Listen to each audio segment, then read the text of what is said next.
Hey guys, today is November the 14th of 2013. I want to go over the euro and just give you my thoughts and my opinions. I know that this is the educational video only, so please consult a professional financial advisor. With that being said, let's get into the chart. Alright, so this is what we got.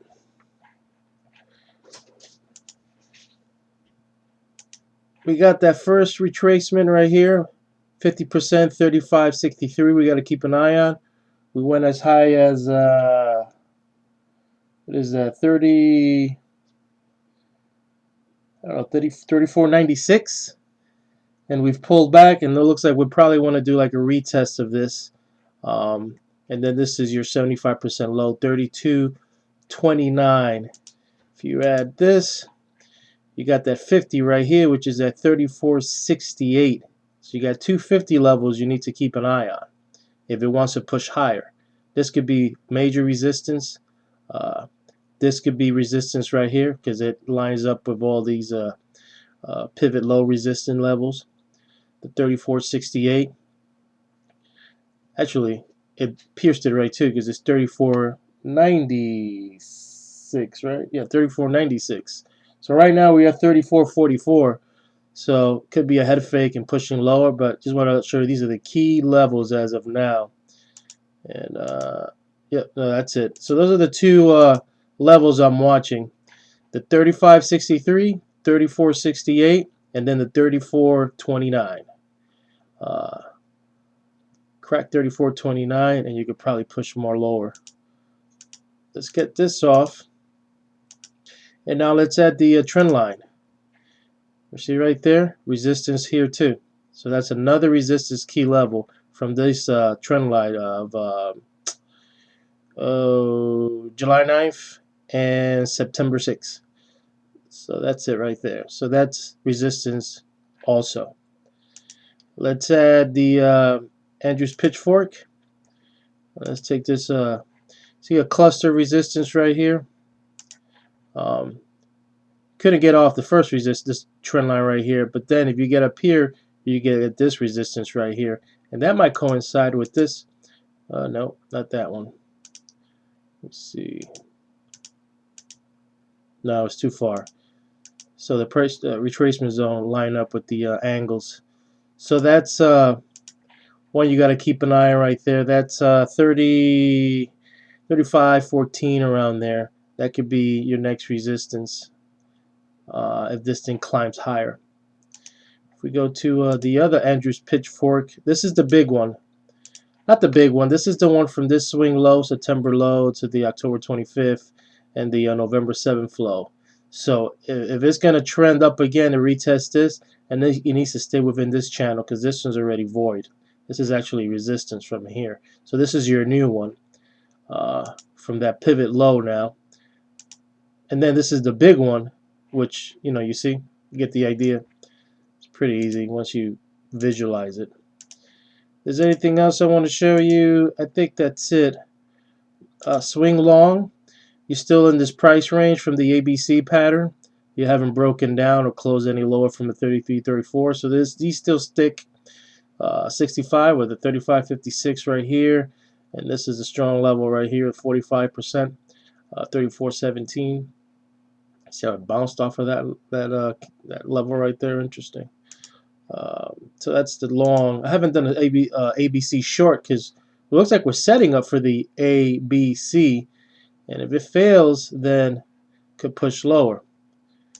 Swing long. This is a bigger swing long pattern, and that 35.07 is a strong level too. That's why there's been a lot of choppiness right there. And then you got the 33% from that ABC. See how this thing bounced and found support right there, 33.07. It's pretty interesting, man, how this is all like interconnected. If you just take some time to look at it. Let's close this one. I think that's it. Oh, and I did an ABC pattern over here, and it gave you the same top up here, 38.24. And you're trying to stay above this pivot right here. So that's why it's trying to fight. It's trying to fight that level, 34.71. It's 34.39 right now. So that's that for that. I don't think I have anything else on this chart. I want to also show you. Let's go to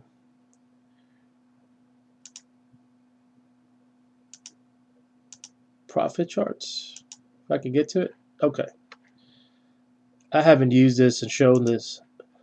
This is the Gunner 24.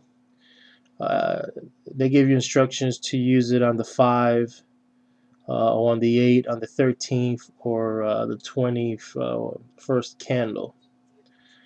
And I have this one set up for the 8th. 1, 2, 3, 4, 5, 6, 7, 8.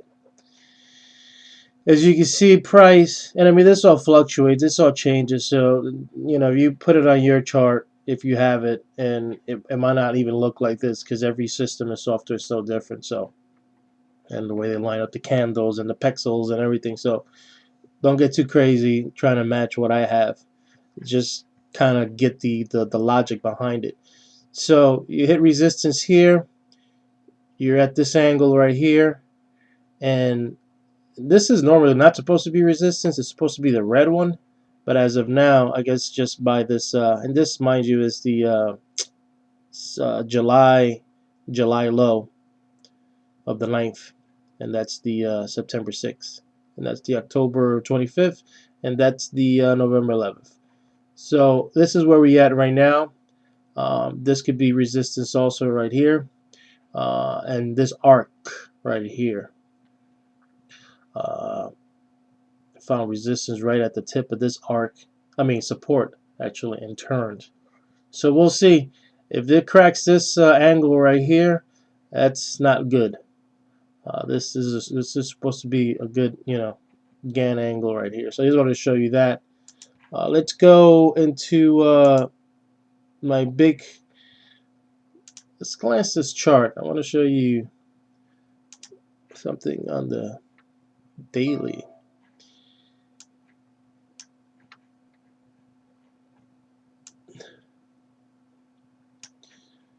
As you can see, the cloud, the Kumo cloud, it looks like it wants to like turn in the future. It's coming down. You got the 50, you got the 20. I'm thinking if it wants to go higher, it probably wants to push up and kiss that 50, or maybe try to get to that 20.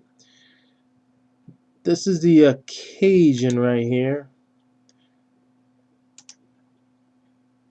Occasion, yep. Sometimes I get confused all these. The occasion right here, flat line right here. They say normally when that happens is that price is attracted to this level. So if this is going to play out, what level is that? That's the 35.62.